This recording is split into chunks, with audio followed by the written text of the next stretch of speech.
Voltamos com a Série C do Brasileirão, que teve o primeiro finalista definido no fim de semana. É o Sampaio Corrêa do Maranhão, que passou pelo Vila Nova de Goiás. Os gols só saíram no segundo tempo. Aos 29 minutos, Eloir foi lançado, invadiu a área e bateu sem chances para Tony. Sampaio 1-0. Um minuto depois, o Rodrigo Dantas empatou para o Vila. E aos 35, o Totti fez esse golaço de falta. Sampaio Corrêa, finalista da Série C, 2, Vila Nova 1. E em Lucas do Rio Verde, aos 19 minutos do segundo tempo, o Santa Cruz saiu na frente do Luverdense com este chute de Renatinho. Aos 32, Thiago Costa cruzou e André Dias empurrou para as redes. Luverdense 0, Santa Cruz 2. O Santa Cruz pode perder o segundo jogo por 1-0 no dia 17 no Arruda, que vai para a final. Na Série A, o Cruzeiro fez a parte dele, mas a vitória do Atlético Paranaense em outro jogo impediu que o time mineiro garantisse matematicamente o título. Só que os jogadores e a torcida comemoraram assim mesmo. Na luta contra o rebaixamento, o Fluminense se complicou e o Vasco suou para conseguir um alívio.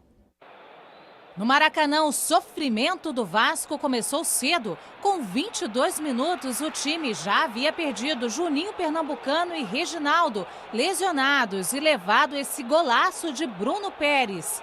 E o Santos ainda ampliou aos 26 com Gustavo Henrique de cabeça.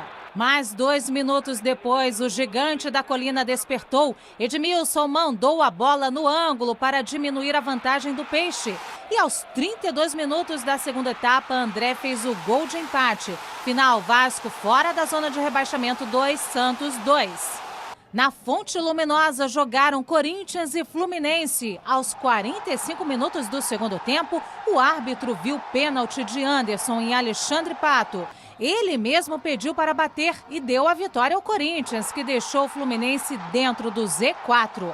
Ainda na luta para se manter na Série A, a Ponte Preta recebeu vitória, mas foi massacrada com 3 gols no primeiro tempo.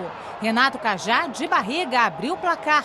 Ayrton ampliou com esse golaço no ângulo e Dinei fechou o placar em 3-0. A Ponte Preta é a penúltima colocada na tabela. O Náutico, praticamente rebaixado, perdeu para o Criciúma por 1-0 com essa bomba de Wellington Paulista. O Criciúma é o primeiro da zona de rebaixamento, 1 ponto atrás do Vasco. No Durival de Brito, o vice-líder Atlético Paranaense goleou o São Paulo por 3-0. Marcelo fez o primeiro aos 12 minutos da etapa inicial. Aos 26, Luiz Alberto de cabeça ampliou. Ederson fez o terceiro e é o artilheiro do campeonato com 17 gols. Final, Atlético Paranaense 3, São Paulo 0. No Estádio Centenário jogaram Internacional e Botafogo. Jorge Henrique abriu o placar aos 39 do primeiro tempo. No início da segunda etapa, Dória empatou para o Botafogo. Mas aos 5 minutos, Jackson fez o gol da vitória do Inter, 2-1. Mesmo com a derrota, o Botafogo segue em quarto na classificação. E no topo da tabela, o Cruzeiro segue firme rumo ao título e goleou o Grêmio, terceiro colocado. Borges abriu o placar no Mineirão com uma linda meia bicicleta. No segundo tempo, o William aproveitou a sobra e fez o segundo do Cruzeiro. E aos 40 minutos, Ricardo Goulart marcou o terceiro. Cruzeiro 3, Grêmio 0. Pois é. Para a torcida do Cruzeiro, se os matemáticos ainda não dão o título como certo, azar dos matemáticos. Ontem foi dia de comemoração em Belo Horizonte, antes, durante e depois do jogo contra o Grêmio. Do Mineirão, a torcida cruzeirense já esbanjava a confiança no título. Eu tô filmando a família do Cruzeiro. Isso aqui é tudo uma família. Família grande, hein? Imensa, gigante. Essa é nossa. Tá no nosso troféu, acabou. Cruzeiro campeão. 0!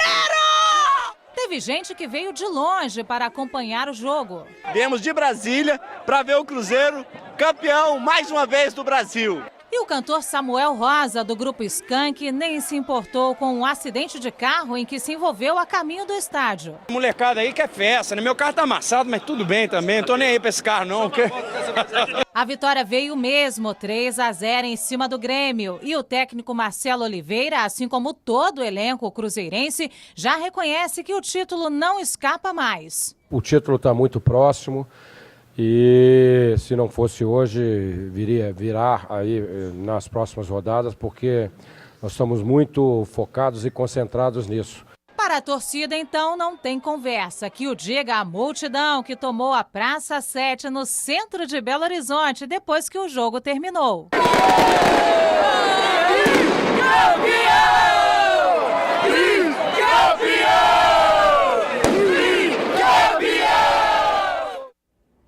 Márcio Guedes, boa tarde. Boa tarde. Márcio, a torcida nem ligou para os matemáticos. Você está com os matemáticos ou com a torcida? Não, com a torcida. Isso não tem nada de matemática.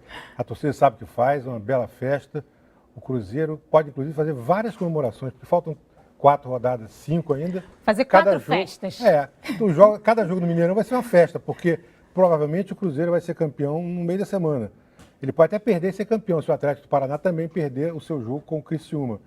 E se ganhar, será campeão de qualquer maneira, qualquer resultado. Então, se der uma surpresa que ele não conseguir a vitória em Salvador, vai ser no próximo domingo, enfim.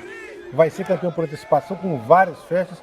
Nunca foi tão fácil. E está de parabéns à torcida do Cruzeiro e o time pela campanha exuberante, espetacular e até inédita em termos dos pontos corridos, com tanta antecipação. Agora, Márcio, é um ano especial para os mineiros, né? Atlético no Mundial, Cruzeiro campeão brasileiro. Exatamente. E o Atlético motivou o Cruzeiro, né? A partir do êxito do Atlético na Libertadores, né, o Cruzeiro se movimentou, acabou construindo um belo elenco para o brasileiro, investiu bastante e temos o final de ano que pode terminar até com o Atlético Mineiro campeão do mundo, mas não é difícil, mas pode, né? Agora, por outro lado, na zona de rebaixamento, sai o Vasco, entra o É Fluminense, impressionante, né? E campeão brasileiro. É verdade, né? Impressionante. O Corinthians também teve pertíssimo aí nas últimas rodadas, né?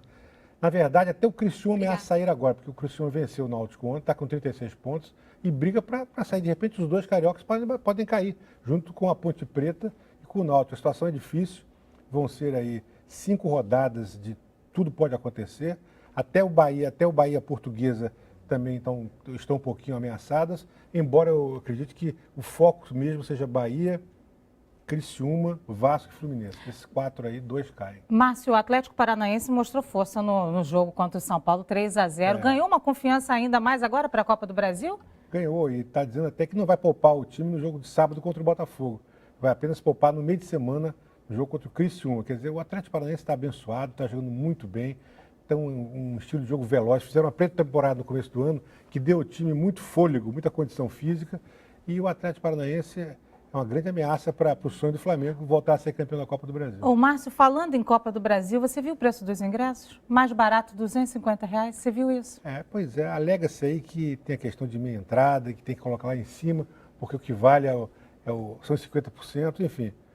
Eu tenho uma tese seguinte: se você tem um espetáculo muito bom, decisivo, você pode cobrar porque é uma coisa de exceção. É igual um grande espetáculo que vem alguém famosíssimo uma vez por ano. Vale você cobrar um preço alto. Agora, na rotina, você tem que ter um preço módico para o público poder acompanhar razoavelmente. E essa política de meia entrada aí, eles colocam o preço em cima para poder faturar pela metade. Márcio Guedes, muito obrigado. Obrigado. Bom começo de semana para você. Para você também, Luciano.